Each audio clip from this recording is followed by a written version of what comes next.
bully's the bully. So we're going to find out, because the bully that he's going to have to deal with, his name is Kittle. He bullies everybody.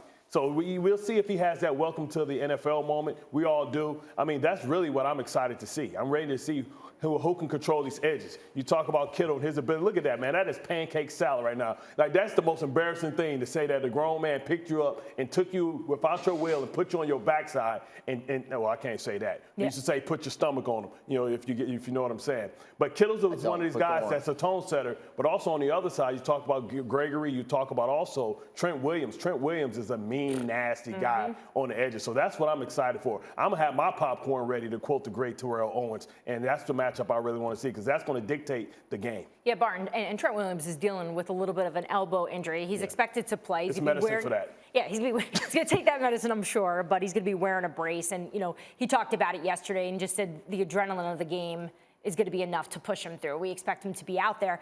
But really, I think this is going to come down to tackling. Look what happened to the Cowboys against the Denver Broncos. They had 15 missed tackles, and the Broncos offense just took full control of them. If the Cowboys have that same type of play, they're going to get destroyed. But by Kittle, as you mentioned, Sweeney, they're going to have a field day against them. So that's got to be something the Cowboys defense focuses on. Louis Riddick, we've been talking about bullies and monsters and goblins and the like. What do you think is the key to this game? Yeah, it's about setting the edge for the Dallas Cowboys on defense, Dan, and that's where San Francisco wants to live as far as their run game is concerned. Off-tackle runs, they average just under 6 yards a carry, which is number one in the NFL. And Dallas has been susceptible to outside runs. That outside zone, or different ways that they try and get on the perimeter, has just been hell on defenses, man, because, look, everyone has talked about the fact that George Kittle is one of the very best as far as one-on-one blocking, whether it be against linebackers or defensive ends. Trent Williams is maybe the most athletic and physical tackle in the NFL. Kyle Juszczyk is used in many different ways out on the perimeter. Brandon Ayuk can block out on the perimeter. Debo can block or run the football out on the perimeter. So I'll tell you this, DeMarcus Lawrence, Doris Armstrong, Randy Gregory, they better strap in this football game, and they better be able to set the edge, because if they can't, then I'll tell you what, they'll never get the third down, because it'll be 1st and 10 every 2 plays or so. Yeah, so it sounds, D. Wood, like everybody expects this game to be intensely physical. If that is, in fact, the case, who do you think that favors? Oh, for me, it's the 49ers. I mean, you could have an opportunity to see. I'm going to add something else to it.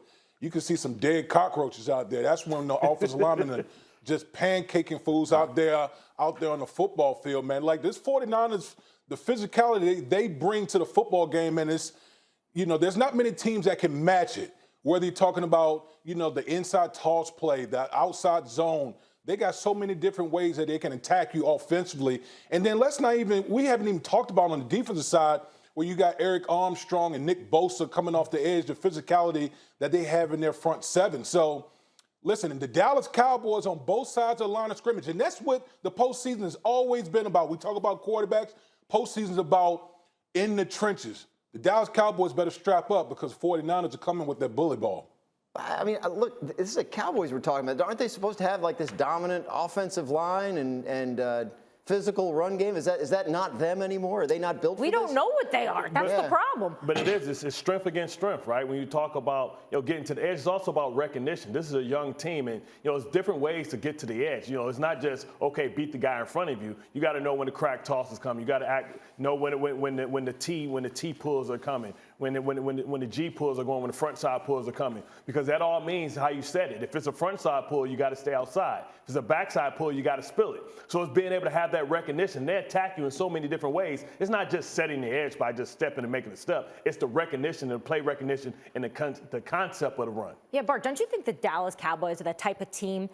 They can lose to anyone, and the San Francisco 49ers are a type of team that can beat anyone. Yeah. And I think that's what makes this game so interesting. Matchup. It's the best right? matchup. It is definitely the best matchup of the weekend.